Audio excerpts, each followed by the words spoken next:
Hi, I'm Heather Strotter, and this is A Place of Yes. In each episode, we have honest conversations about grief, the messy parts, the unexpected moments, and the ways we begin to heal.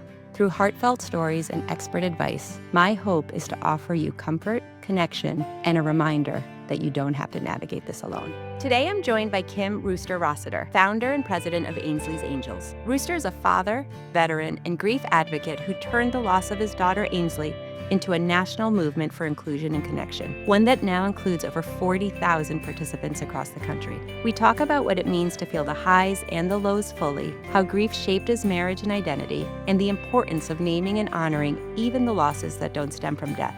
He also reflects on why his motto, Magic, my active grieving instills courage, has become a compass for how he lives and leads. It's honest, energizing, and deeply moving, and I'm grateful to share it with you. So I am sitting here today with Rooster Rossiter, and this has been, I feel in some ways, a long time coming, but in other ways, we've sort of just met. Um, I was introduced to Rooster from two former guests, Sean and Seamus Evans. They were guests on season 2.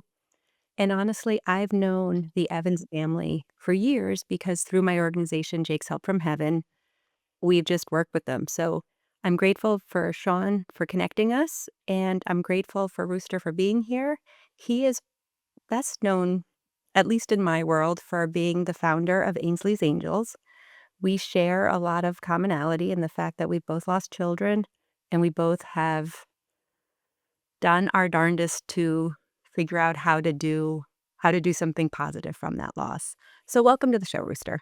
I'm grateful for the opportunity, and of course, a shout out to our good friends, Sean and Seamus, and of course, Simon and Nicole and the entire Evans clan. I've had a chance to visit them in their home and not too far away at a nice lodge that we've developed a relationship with. And yeah, want to honor them up front and say thanks for the introduction. And I'm grateful to be here. So, other than that, the things that you've said thus far are absolutely factual. I agree with everything you've said so far. Perfect. We're off to a great start then. We have started this show this season with really sort of being a little reflective on the title of the show called A Place of Yes. And I like to start by asking the guests, like, what is something you've said yes to? And what's funny about that is that has sometimes been a little bit of a trick question. So I like to then put myself in the same place. So I'll start with my example, and it's a timely one. One of the things that I said yes to recently was to spend Thanksgiving with my son Ethan's girlfriend's family in Albuquerque, New Mexico. So for those who know me who are listening to this, they know I'm a little bit like I like to control what I can control, and I'm like the host of Thanksgiving usually. I do all the cooking, like it's my thing.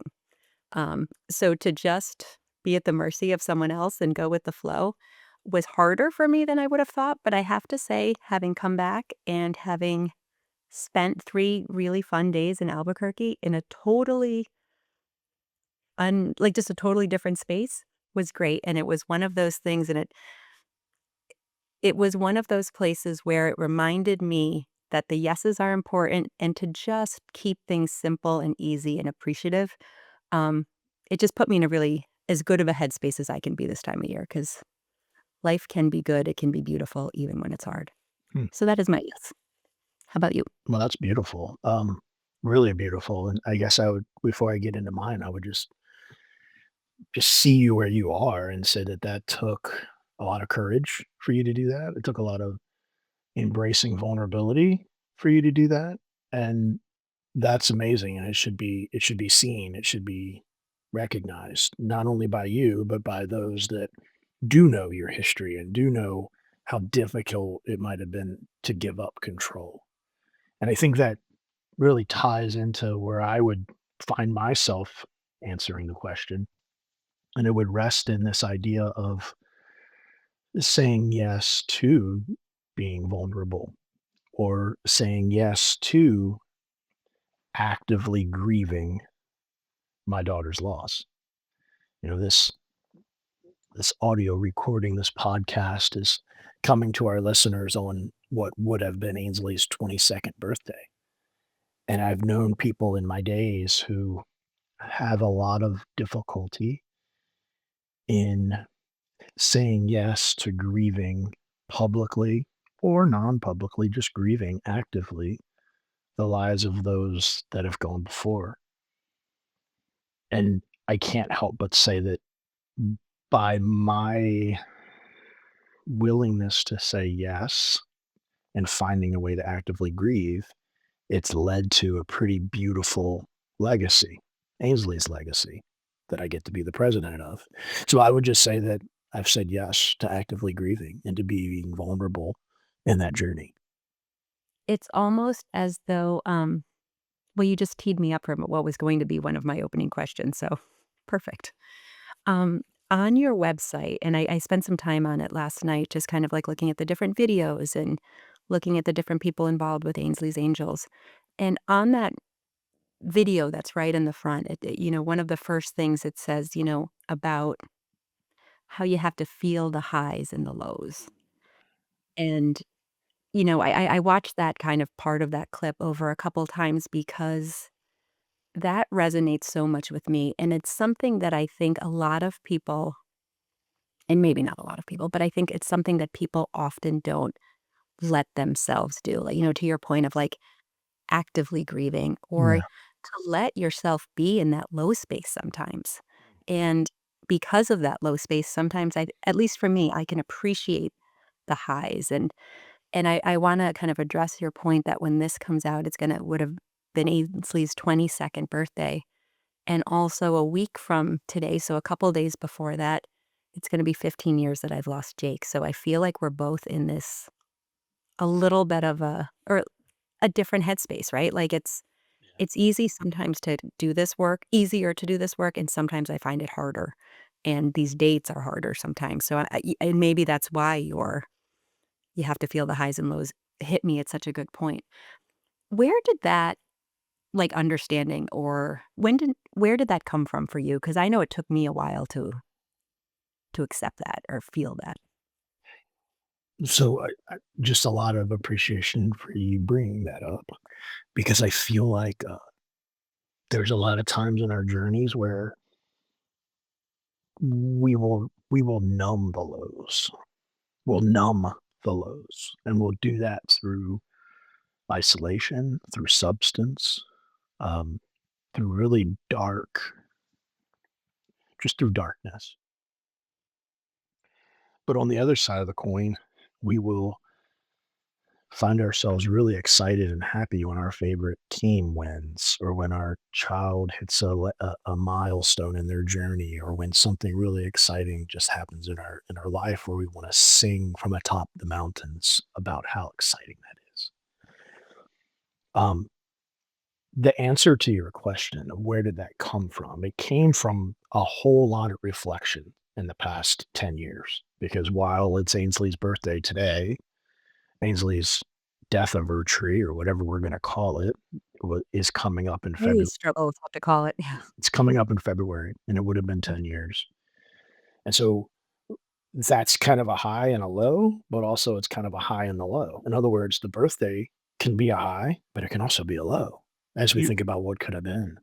And then I look at her death anniversary and I'm like, well, that's a low. That is so sad. But also maybe it's a high, depending on how you view death and what the afterlife is or isn't. And that's for your own spirituality for you to enjoy and explore.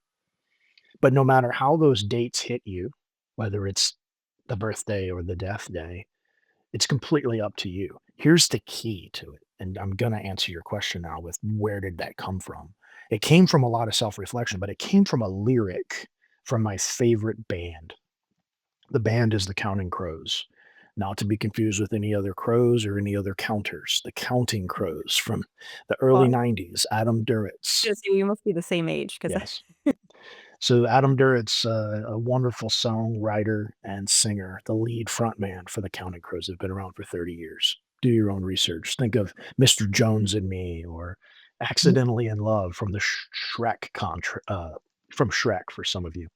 But for me, he had a lyric and he said, "Sometimes it's hard to feel," and when he elaborated on that, he was talking about sometimes I can't get high, and as a result, I can't feel the lows.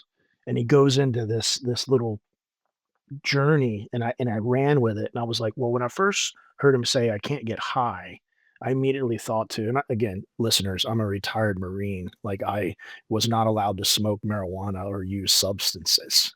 But when he said "get high," I couldn't help but think of people who use marijuana and smoke marijuana or THC, and the idea of it was he couldn't get high, and because he couldn't get high, he couldn't feel the low, and I was like, "Whoa, there's something here, there's something really here."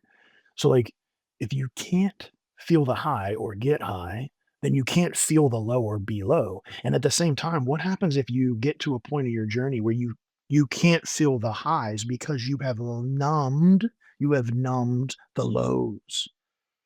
It's like, whoa, man, there's a lot to unpack there. And I think as I unpack that and as I went through my own kind of journey of self reflection in 2021 until when that was recorded at some point about a year thereafter in January of 22, I realized that I would have never gotten to the ability to say that you have to feel the highs and you have to feel the lows had I not done the work to figure out how to actively grieve in public, in private, with myself, with my wife, with my children, with my friends and that I needed to be more careful about how much I might rely on numbing tools, substances, experiences. Because the more I do that, the more I'm not going to be able to feel the joys of life. And if you're going to feel the joys of life, you've got to be ready to feel the other side, which are the lows. That's a long answer, Heather. I No, but it gives me chills because and I don't know, in the last 15 years how long it took me to sort of get into this space, but I couldn't agree more because I do think that once and maybe it's because in the beginning, for sure, I was numbing those lows. Like I was scared of the lows. I was scared that if I let myself get too dark, I wouldn't come out, like I was it took me and I had and I want to talk about this too because there's the loss of our children, but then we have other children, right? So it's like I was very cognizant of trying to keep myself almost middle ground, right? Like, I couldn't get too low because I had to be a good mom to Ethan, but because I didn't let myself get low, the highs weren't really as high, I just kind of was this steady state, and once you embrace that, I do believe strongly, right? Like, it's like grief and joy, they coexist, and my joy is downright giddy sometimes, yeah. right? Like, I almost feel, like, childlike in my joy, Mhm. um, but because I know that I have to sometimes sit in the space that is dark and uncomfortable, but I also trust that I can get out of it now, and I think for people that's a journey because it's and sometimes I numb them too, right? Like, I like to go out and around this time, I probably drink more than I should, if Sure. I'm being totally honest, Very but, well. you know, but but I'm cognizant of it, like, I'm like, "Okay, Heather, like, where's your line?" But I do think, I just think it's important for people to hear us talk about that, and like you said, I love the way you've said it a couple times already, like, grieve publicly, because it's important for everyone to see that, because I think it does serve as a for those who don't think that it's okay or who don't think that it's allowed, the more of us that do it, the more of us that talk about it, I just think it's gotta help. It's gotta help others. It really does. I think about, like, growing up as a young person in America, and then I add a young boy in the South. And then I add a young man playing football in high school, and nowhere in that does it say it's okay to be publicly vulnerable with your emotion. In fact, I can remember moments, and this was part of my journey and reflection about asking myself, why am I not okay with crying publicly? And I was able to figure it out. It was because the times that that happened at 6, 8, 12, 17, 22. Crazy that I can remember these crying moments because of what happened in those moments is it made other people feel uncomfortable. And I Yep. could hear snickers and I could hear questions and I could hear, "Oh, is he okay?"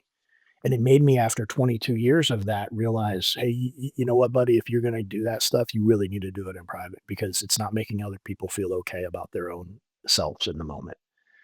Fast forward the clock a couple decades, and I had the revelation that that is why it was suppressed. And man, once I had that revelation and once I had the opportunity to actually completely cry very loud as the sun rose over the Colorado.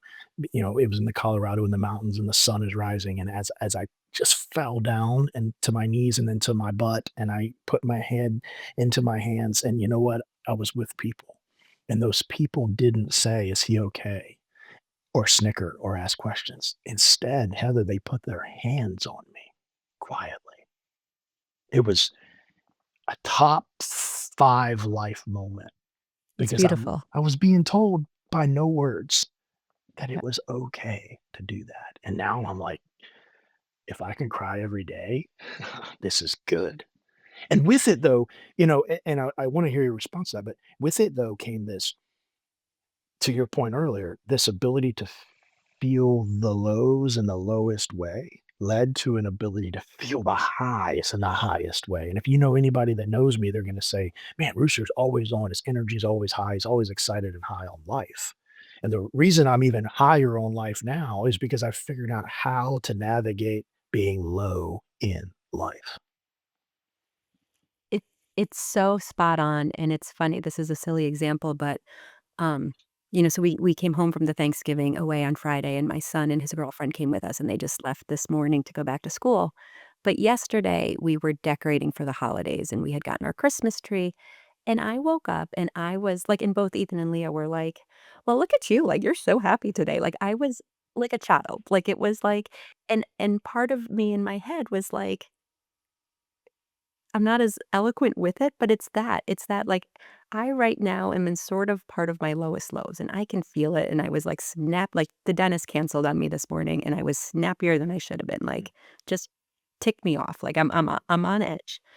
But then I'm also capable of tapping into this, like, pure joy, and I don't know, like, sometimes I'm like, "You know what? It's Jake giving me," like, kinda said people, like, touched you and told you it's okay, like, is it Jake? Is it Jake being like, "Hey, mom, it's good, life is good," like, and it leads me into another thing from that video that really resonated with me was appreciating the simple things, and that is something that I am continuously evolving in, like, we kind of talk about our journeys, and it's something that I've tried really hard the last few years, and even more so because that's exactly what those simple things, because life can change, and it's not the big things, it's those little things that I think are important.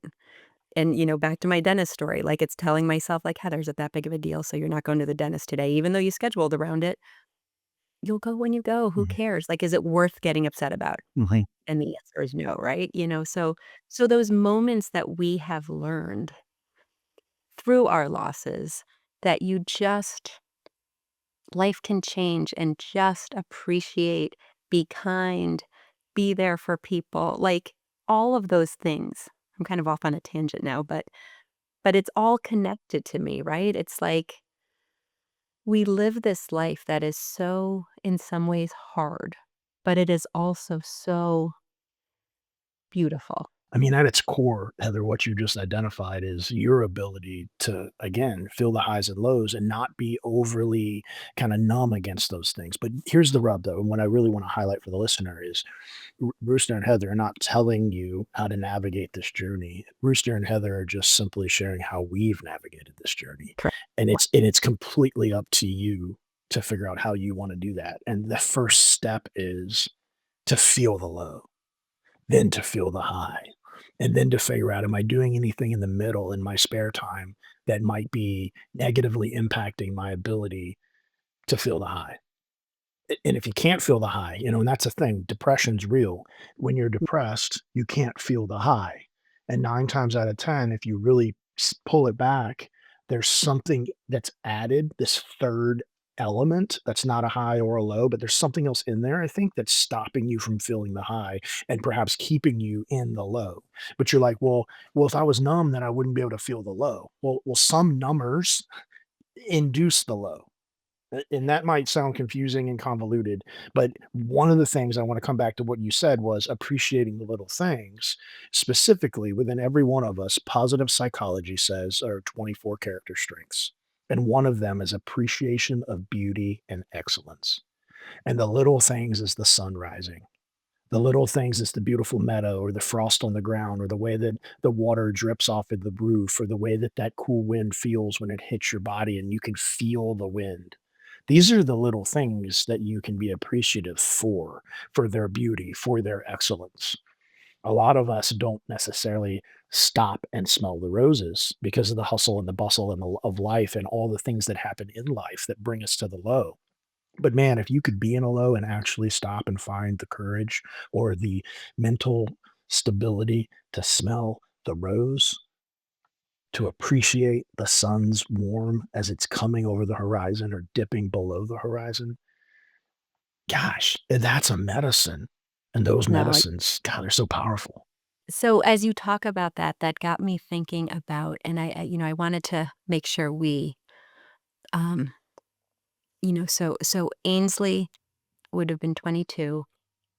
You talk about that first time that she was, I think you took her out for a run or her first jog and the wind was in her hair. And as you talked about like the sunset and literally smelling the roses and finding the beauty.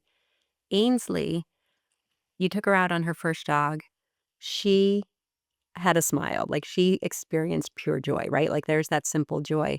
But that, um, and that sort of spurred into like that moment with her and that running and that experience of taking her out so she could feel that spurred Ainsley's Angels, right? So I feel like I'd love to talk more. If you could just talk about Ainsley and let's talk about her diagnosis and talk about your family. Like talk about the stuff. And I typically would have introduced with that, but I kind of got going right away with Yeah, you nah, because I just feel like we took off running. But can you share a little bit about your family, about Ainsley, and about how you have taken her life and kind of made it into what it, turned it into Ainsley's Angels and all yeah, of yeah, this? for sure.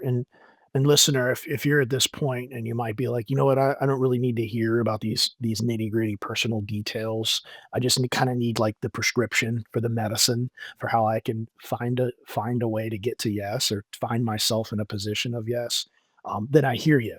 So therefore, I'm going to try to do this in a way that is fair to you, the listener, but also I'm going to ask you to hang on to hang on to your desire to maybe fast forward here because in order to find a place of yes or to be in a position in your journey where you can actively grieve, you got to kind of go back to those fundamental parts of our journeys.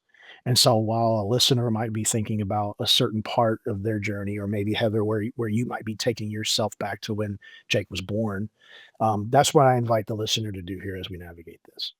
So Ainsley was born in 2003. She's our second born of 3 children.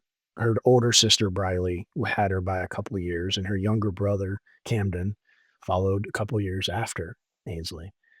But for her first 12 to 13 to 14 months, she hit every one of her normal milestones, and we celebrated them, just like parents do when their kids hit the milestones. You make a big deal, you take the pictures, you nowadays you post it on the social interwebs, you do the things.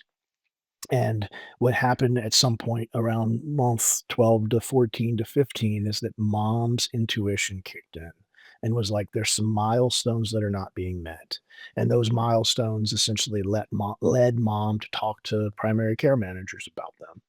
And it in the end led to some early intervention approaches. Let's work on PT, let's work on some occupational therapy related things. Let's do some things to kind of explore maybe why she's not hitting the milestones. And 24 months later is when we finally got a diagnosis. It's infantile neuroaxonal dystrophy. It's a mouthful. Basically, it's genetic, it's terminal. We all have in our DNA a whole bunch of different DNAs, but the gene PLA2G6 is essentially mutated for her. Everybody has a pair, generally speaking, a pair of genes. So PLA2G6 number one and number two. In her case, both of hers are mutated. Why? Because mom gave her a mutated gene and dad gave her a mutated gene. So now you get to rest in this place of, oh, I did this to her. Or if I wouldn't have married this person, then we wouldn't have been able to give each other these mutated genes to our daughter. And that's a whole podcast that we could That jump is into. that is I've right? got a lot of Yeah. that I wanna ask you, yeah. Yeah. And I was active duty in the Marine Corps at the time. So when the diagnosis happened, I was actually on my second deployment in less than 3 years, somewhere in the middle of the Indian Ocean. The first identification of any kind of issue happened while I was deployed to Iraq, and mom's home with 5 kids under 5, and we're doing all of these things and navigating it. And she's not in Louisiana where we're from. She's in North Carolina. She's got a very small group of friends that are in similar situations with their husbands deployed, but ultimately, it wasn't like you could call the aunts and the uncles and the cousins and the grandmothers to come over and help. She's navigating this space alone. And all I wanted to do was get to her. But we were in the midst of a pretty significant war after 9/11, and that continued for some time. And duty called. And eventually, it got to a point where the right thing to do was to stop deploying me, but rather to put our family in one place, which ended up being Virginia Beach, Virginia, for continuity of care for Ainsley, but also for the family unit to focus on how we're going to grieve, thrive, and everything in the middle. We got here in 2008 in Virginia Beach. And at that point, Ainsley was 5 years old, which, by the way, that's the life expectancy, 5 to 10. And Okay. so we're like, well, the Marine Corps is sending us here so we can have continuity of care, but basically so that we can, lack of a better description, watch our daughter die. Yeah.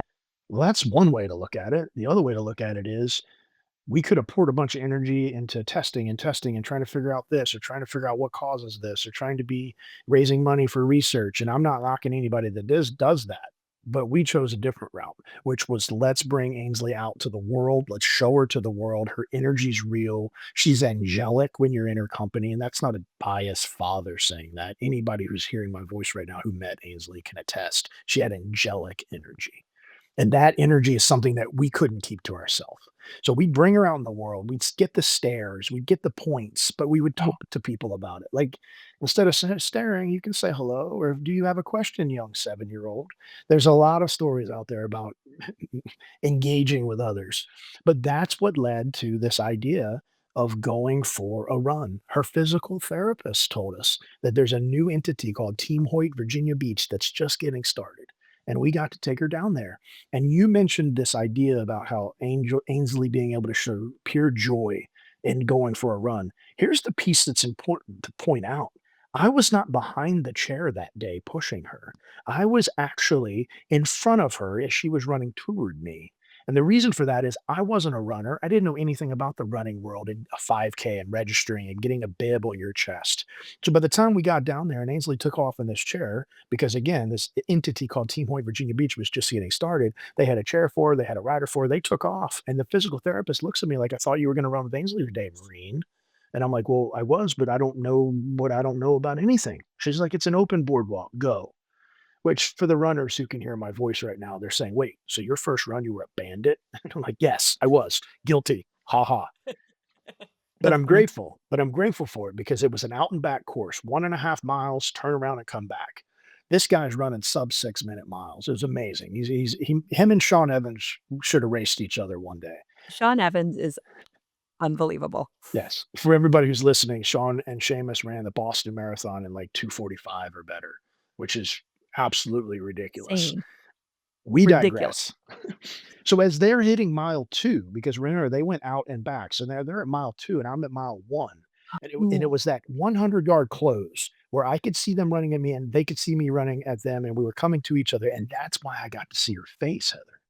It was in that moment where I saw my daughter smiling, and it brings me just the most beautiful emotion right now just remembering that.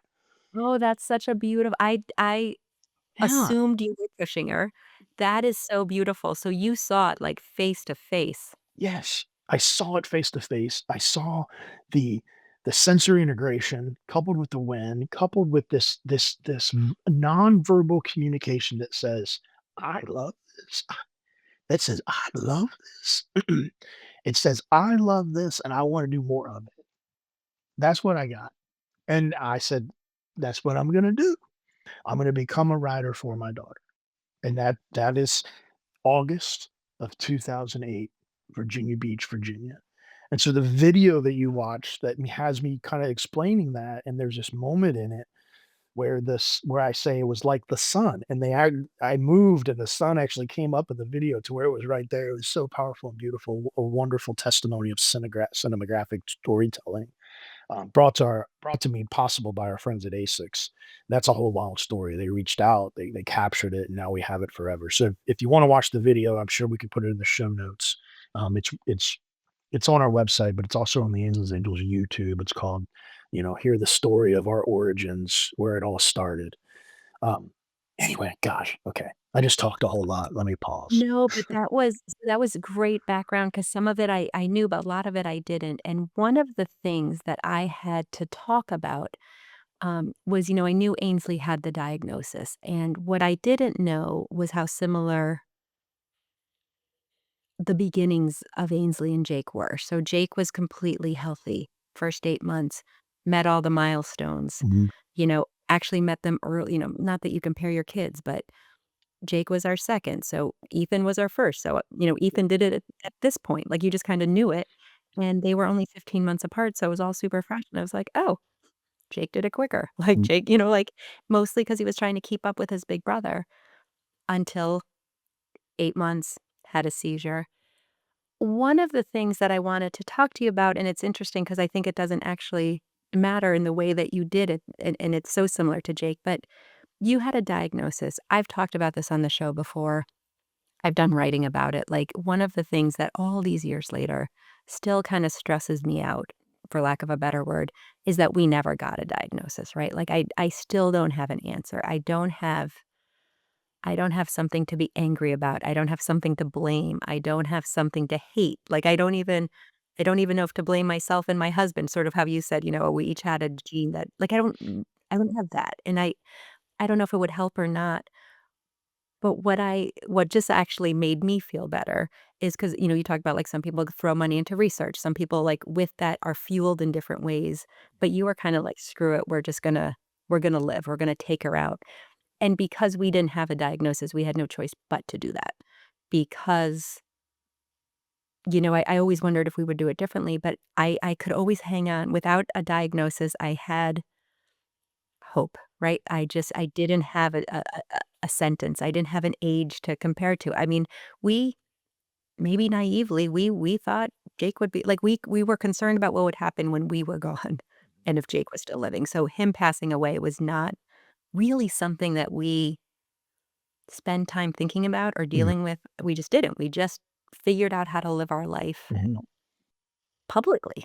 And I yeah, love that you did that with Ainsley because I do think, at the time you don't think of them, or at least we didn't think of them as teachable moments or whatever. But by bringing Jake out and having kids being like, why is he always sleeping? Or what's wrong? Or like, yeah, why is he still in a stroller? Like, you know, taking the deep breath. So, because as a mom, my feelings would get hurt. Like, you want to protect your kid forever.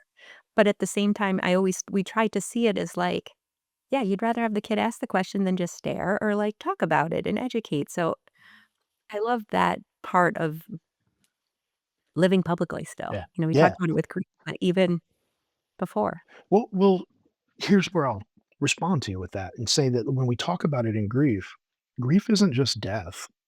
Grief is diagnosis. You have to grieve diagnoses. You got to grieve the lows, period. And if we talked about celebrating the highs, then you got to grieve the lows. And maybe that's the new bumper sticker. Celebrate the high and grieve the low. And by I mean by grieve is magic.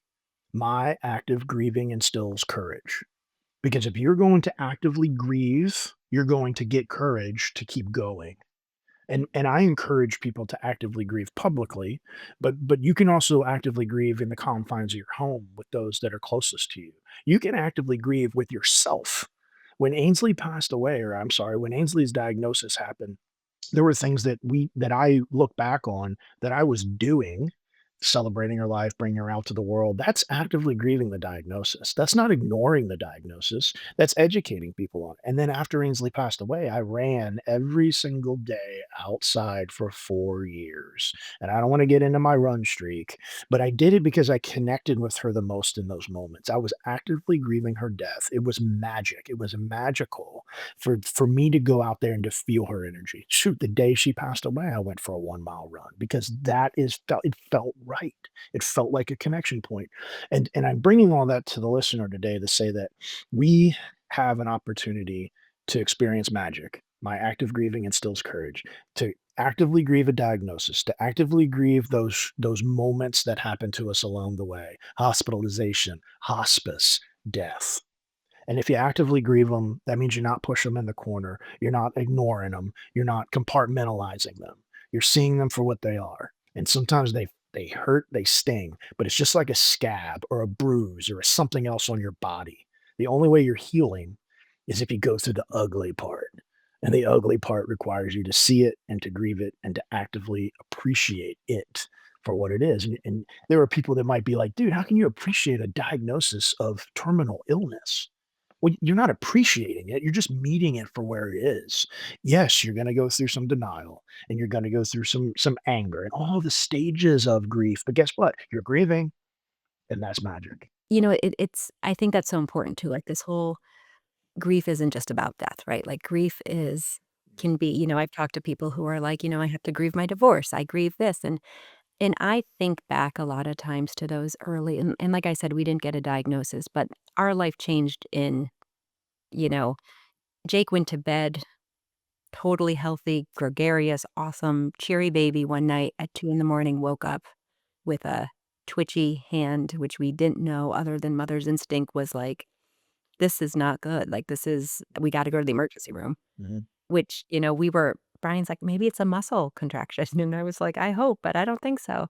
Long story short, ended up with a 117-day stay at Boston Children's.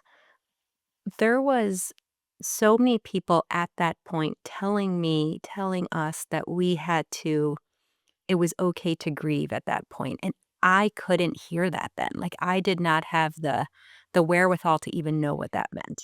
Was not didn't understand, and I didn't know how to do it for so long because and even when we came home after the hospital stay and he had lost all his milestones and we were just in this world of PT, OT, all the things. They were like, "You have to grieve the child that you thought you were gonna have. You have to Mm. grieve the life you thought you were gonna have." And it took me years, Yeah. years to understand what that meant. It always was in the back of my head. It was always I remembered people telling me that, but I didn't quite know what to do with it.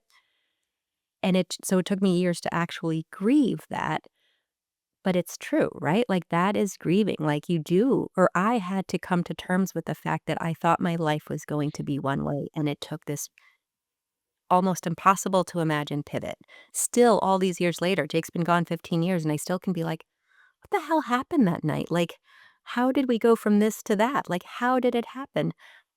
But letting yourself accept and I don't know that accept is the word, but letting yourself feel, letting yourself acknowledge that you thought it was gonna be different and Right. that I used to think that was bad. I used to think that would, like, hurt Jake's feelings if he could ever hear me grieve that I thought it was gonna be different, that it was but now I know that it's just or not that I know, but now I feel like it's a part of me, like, right? Yeah. And part we have those different feelings. Yeah.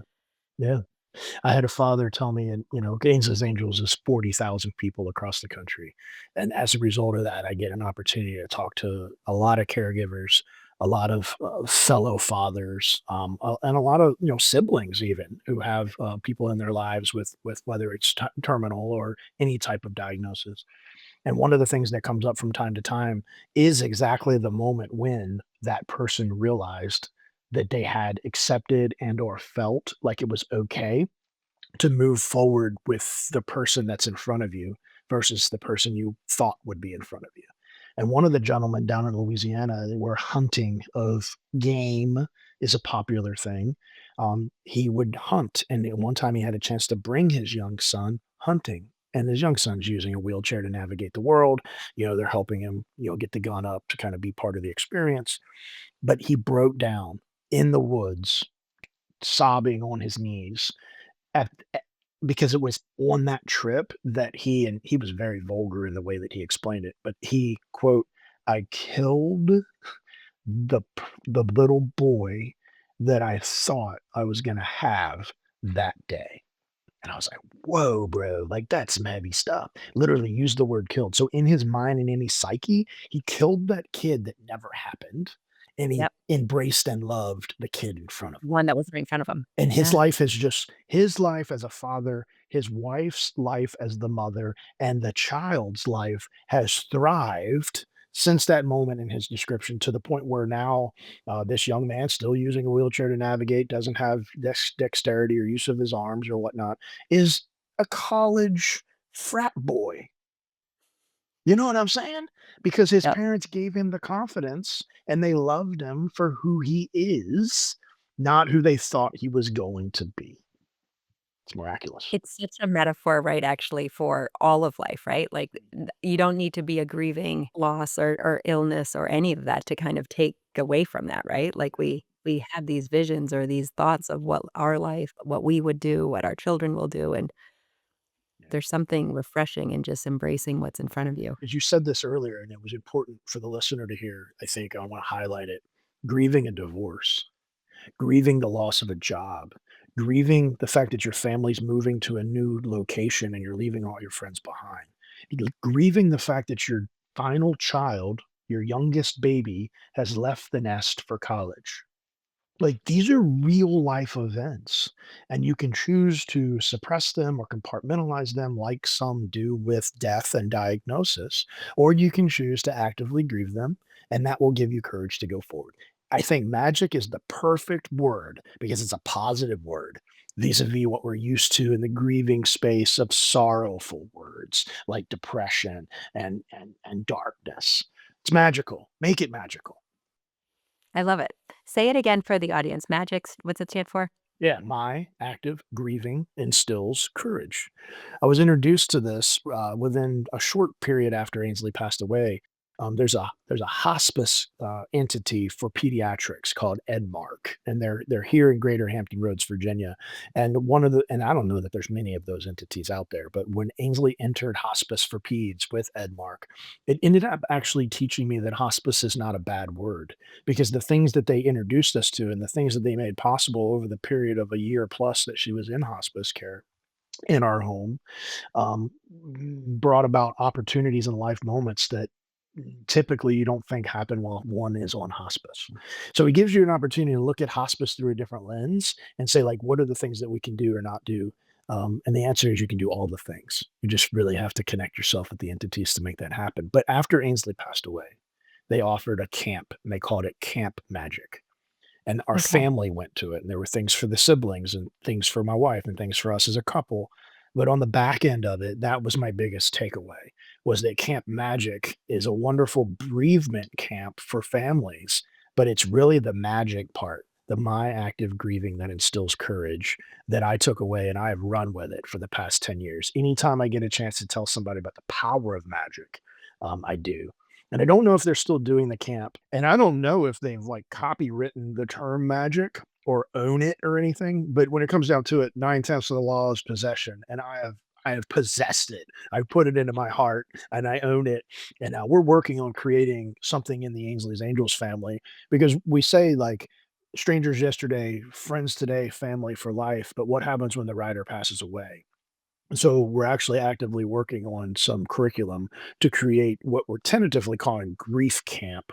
But my hope is that I can navigate in a way where maybe we can call it our own camp magic with the permission of Edmark. And I give you that whole long story that I don't know that I've ever really spoken out loud all concisely about the origins of magic. I know that I briefly did on a weekly word at one point, but I digress. But I'm putting that out into the ether to say that I really think magic is the key word to hone in on when we're grieving or feeling the lows. I think it's, I love it, and I think that you have taken it, and I think that you said a couple things just now that I really wanna talk about because my next question was going to be, um, about the work with Ainsley's Angels, and kind of a comparison a little bit with me, like with Jake's Help from Heaven and being so proud of the work and the Mhm, legacy and mhm, you talked about 40,000 people involved with it and ASICS sponsorship and or partnership and, w on my end, I'm so proud of the work with Jake's as I can tell you are with Ainsley's mhm, because I can just hear it in your voice. mhm. But do you ever and taking it back to, like, the death days and the birthdays and these times of year that are more difficult, I feel like sometimes as much as I love it, it's also heavy, right? Like 90% of the time, I am in it, and I'm so proud of it, and I get to say Jake's name because it's hell, it's even in the title, like, I just get to keep him alive and present, because I think that's always is you don't ever want people to forget, so you give them a real easy way to say his name and keep him present. But sometimes I feel like it's hard. I feel like I don't know, I did some writing just recently about, like, I almost feel defeated. It's been, like, 15 years. I'm tired of being a grieving mom. I'm tired of having to, like, hang on to my kid through this legacy that I have created. So I ask that almost selfishly, like, do you ever feel like that? Or do you know what I'm talking about even, like, this kind of duality of it? I know what you're talking about because my wife would, if on this call with us right now, would be like, "Heather, yes, that. Heather, that. Yes." Um, she has had many more moments in her journey, especially in the early years after Ainsley passed away, of what you just described. The heaviness of it, the darkness of it, the and again, I don't wanna speak for her here, and say something that perhaps is really too personal, but I will suffice it to say that, like, when Ainsley passed away in February of 2016, the fact that I went to a race within a few days to a week after that and was actively pushing another human in the race hit her in a way that was really, really strong from the standpoint of how in the world can you go push another human when your daughter just died? And to me, I couldn't truly understand that sentiment. I do today. I get it today, 100%. But in the moment, I didn't truly understand the sentiment because to me, there was no other way but to go forward and continue to be active and to do the things that Ainsley loved to do and to share that with other humans because that angelic Ainsley would want us to go do things in service for others. But I didn't know how to understand that there's another side to that Yeah. until Lori eventually, not that day, but it took some time where this came up. You know, what's the percentage of people who are still supposed to be married after their child dies? We are the rare few. Yeah. But I would bet you that you would say that the reason you are still married to your husband is at some point in the last 15 years, y'all have had to develop even stronger communication than you did in the previous 15 years. That you had to meet each other where you are, that you had to allow people to grieve their own way, that you had to be open to and understanding to the fact that we're both two separate entities. We're two separate humans. Yes, we're joined as one with him on the altar in holy matrimony. But at its core, science says we're two individual humans and we have our own minds. So, how do you navigate that? And at its core, I think it has a lot to do with love, understanding, patience, and frankly, communication. Yeah. Well, it's interesting. When you were talking earlier, when you were talking about like the first, um, the times you remembered crying and it made other people uncomfortable. And then you talked about kind of the moment when it was okay to cry and grieving publicly. I was thinking a lot about that with previous guests and other people who I know listen to the show who are dads who have lost children. And we talk about the difference sometimes in that, right? Like Yeah. society, friends, people are totally fine when I'm crying. But Brian, and he has become, like, very in touch with all of it, but there is this different expectation, and when you were talking about that, it reminded me of all of that, and I just there's a few people I know who listen to the show who I was thinking of immediately, and I really hope they listen to this episode because it's so important what you said, because I still think that there's just a difference, right? Like, and yes, we're all different people, but people view fathers differently than mothers, right? And the whole other thing with siblings, I've had siblings on the show who are like, the first thing, they don't ask me how I'm doing. They ask me how my mom's doing. Maybe they ask me how my dad's doing, but they don't ask me about me, and it is, That's real. it's real. It's real. And, I think you being so open about that is just I just know it's just important because we're all like you said, we're all different people. It's all communication. It's all of these things, but we don't get there overnight, right? And No, um, no. We don't get there overnight. And then how do we when we get to the back end where we feel like we've gotten there and that we're at peace with the things and we found a way to grieve and we found a way to thrive, how do we then invite other people to bring themselves to join us, knowing that everyone does this at their own pace and through their own methods? And how do you do it in a way where you don't sound like you're holier than thou or that you're preaching? How do you do that? I struggle with it sometimes too because it's like I'm just like, "Oh, Heather, relax," like, Yeah. but it's true. I feel like it's like with anything though, right? Once you feel like you can I don't know if handle, but maneuver through this journey, right? Like, it's a very unique journey. It's not a journey that everybody experiences, but when you are maneuvering through it and you feel like you're doing it successfully, I know I wanna share it with other people. Yeah. And sometimes there's that, like, it's the balance because sometimes this time of year, it feels harder for me to wanna do that. It really does. But then I know that I have the foresight to know that I'm gonna get through this period the same way I have every other December, and I'm going to be grateful for the work and grateful for the opportunities and grateful to keep Jake's name alive.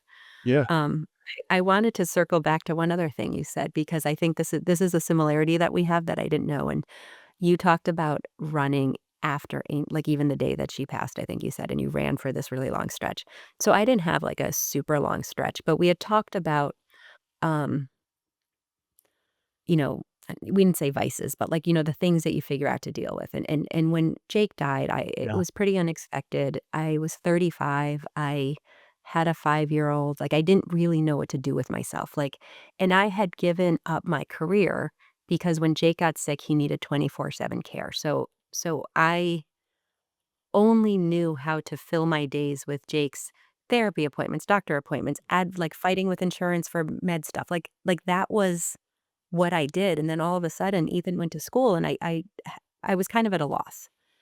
So I had always been a runner on and off, like, whatever. So I just started going on these runs, and I would just run, further mileage than I'd ever done in my life, and I did it fairly frequently, and I did it because it was like I would run, and it would quiet my mind from, like, the darks, like, it would kind of it just gave me something, and in those moments, running through the state park, it's when I started to see cardinals, it let me connect, and the farther I ran, the more I had to sort of, like, try not to die, so it Yeah. kind of kept me I don't know, like, I was in it, but I was also distracted in a kind of healthy way, so it's interesting when you said that 'cause I get that, like, I get that feeling of I probably felt as close to Jake after he passed in those runs than I did any other way. Yeah.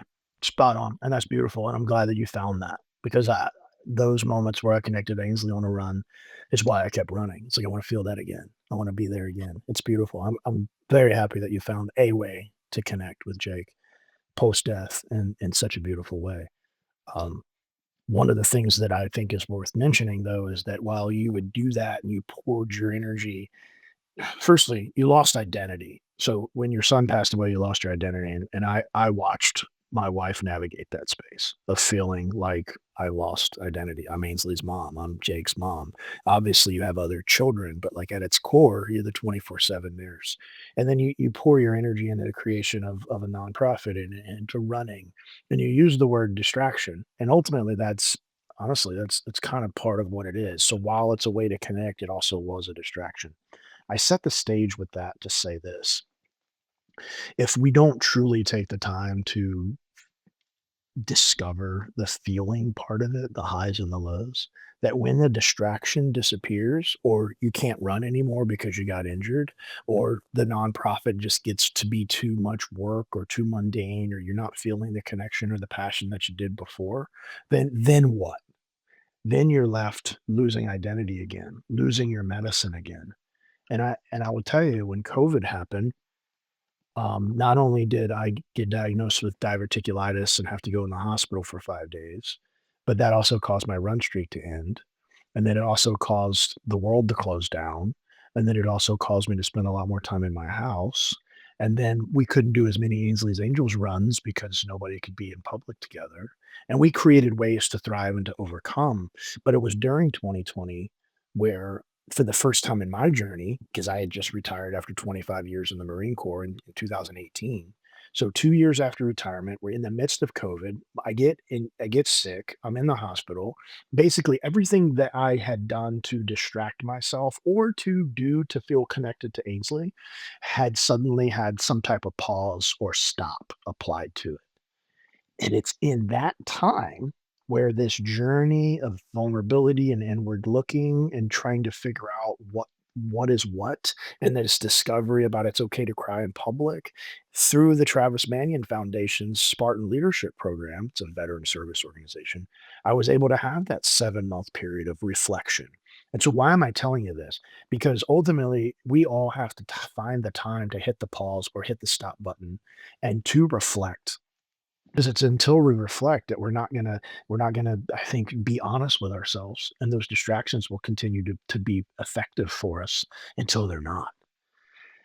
What happened there, though, was this whole other thing presented itself of 25 years in the Marine Corps and combat deployments, and this idea of post-traumatic stress being a real thing and figuring out through navigating with psychologists and with therapies and with self-reflection about like why did I act and be and respond a certain way to certain things at certain times. I had never I had never taken the time to do that because I had compartmentalized or I had numbed it or I had figured out a way to distract myself. So I don't even know what I'm trying to say here, but it's that the grieving element tied to what you and I are talking about through death. And earlier I talked about grieving diagnosis. Like at its core, it, there's so much power in the reflection phase and the removal of the distraction, but it feels so dangerous at the same time because you have to get so raw and so vulnerable. And I guess if you're a listener out there and you know that you're distracted and you know that you've pushed something aside and you know that you've compartmentalized and you know that you may have lost some relationships or that you're using substances or habits to numb true feelings, when you're ready, there's a whole nother side of life that's waiting for you because you're going to figure out how to feel the highs and the lows all the time, but in a safe way. I feel like that is, it's almost like that is the theme of this conversation and the message, and it's always interesting when I do these podcasts sometimes because sometimes these conversations, um, are as much for me as they are for the audience, or always they are, because this is Oh, yeah. so like, because even 15 years in it, Yeah. even when I know the things we are talking about are true, it is so good to hear it from other people. It is so good to connect with others, um, particularly this time of year, for both of us, right? Like 22 years old, she's gonna, this is coming out on her birthday. Like, happy birthday, Ainsley, Yeah. Yeah. like, and it takes training and it takes thinking to be able to feel positive about it, Mhm. I think, right? Like, you Yeah. don't just, it, but it also is important to lean into the like, damn, I wish she was here. Yeah. Um, Totally. Yeah, that for sure. balance. And I think it applies to, and again, thank you for agreeing for the stars to align to where this could go live on her birthday. That's really special, especially given, the part of the journey that you're in right now as you're in your 15th year and those anniversaries. So that's an unselfish thing that I appreciate that you made possible. But I think to your point about sometimes we have to hear others say the things, and that sometimes you do this podcast more for yourself than perhaps any other reason. Like, that's the power of human connection. That's the power of communication. And that's the power, frankly, of therapy, because this past hour has been therapeutic for me as I'm approaching Ainsley's birthday and death anniversary in February. It's been therapeutic for you, and hopefully the 100%. listener is finding a way to connect with it in a way that it provides a level of therapy. And if not to the degree that you and I are feeling right now, then very well. Find some time to talk to someone that you trust and to talk about these things in a safe place. Because until you do, they are just compartmentalized and they're pushed down and they're not allowed to be, and if they can't be, you can't be. I think that's so well said. I wanna end with this idea of, you know, what do you think Ainsley is thinking of all of this now? Like, you know what I mean? You get these moments where you think she's still here, she's part of it, like, you Yeah. still feel connected. How do you know, what's Ainsley thinking about all this now? I don't know. I don't have the slightest clue what Ainsley's thinking about all this. I don't. Here's what I will say. As a parent, all we ever want is for our children to be safe and for our children to thrive in life and for our children to still want to talk to us, call us, love us. It's all we want. And That is I know in my heart that what Ainsley has accomplished in her 12 years and this legacy that I get to go forth and be a part of, along with, tens of thousands across the country every day, is enough for me to conclude in my heart that her life mattered, her time here mattered, and as a parent, I'm just so damn proud of her for all that she was able to accomplish in such a short amount of time compared to others. And sometimes it takes others a whole life of decades of work and effort to achieve something so positive. Um, I'm so proud of her. I'm proud of her. And that's it. It's just a beautiful, beautiful legacy, and I'm so grateful to have the opportunity to be the president of her legacy and to be surrounded by people who make this possible. You mentioned Sean. I mean, he's our senior vice president of programming, and having him and Nicole and Simon and Seamus involved in what Ainsley's Angels does to the degree that all four of them are involved. These are strangers to me had Ainsley not been born, yeah. and letting that resonate for a minute, now they're family. It's just a beautiful thing. So I don't know what she's thinking, Heather. I don't know what she's thinking, but I know that her life meant something. I'm proud of my daughter. And if she is legitimately able to like see this conversation right now, she's probably just doggone really proud. She's just proud. She's happy. I think that is perfect, it's funny, I always make up these things, I'm like, "No, Jake would be, like, totally into this or whatnot." You're right, I have no idea, but I like to believe that and, my dad actually says it all the time, like, "Imagine like, look what we've done because of Jake, he was only 4, he was only here for 4, and look at this," and that is true, like, we're so proud of them both, and I don't know. Sometimes in my, like, corny little head right now, like, I love to think of them together, hanging out, I don't know. You know what? If that works for you, that works for you. That's part of the process. Nobody can take that from you. Heather, if you think that Jake and Ainsley are up there, I don't know, shoot, they might even be in the corner kissing each other. Maybe they fell in love, They're gonna say raising hell, yeah. And as parents, that's all we want. We want other people Just to feel you just loved and to feel invited yeah, and you to can be feel happy. appreciated, Anyway, I don't know. This has been like therapy for me, so I appreciate that. I appreciate this hour. Mhm. I will be cheersing to Ainsley on the 10th for sure. Yeah. Today, the 10th. Heather, thank you. This has been a joy. Anytime. I'll come back if you have me. And if you don't want to have me, I'm always available for a chat. No, awesome. It was great talking with you. I appreciate it. Thank you for listening to A Place of Yes. I hope today's conversation brought you comfort, connection, maybe even a little bit of hope. If it did, I'd love for you to subscribe and share this episode with someone who might need it too. See you next time on A Place of Yes.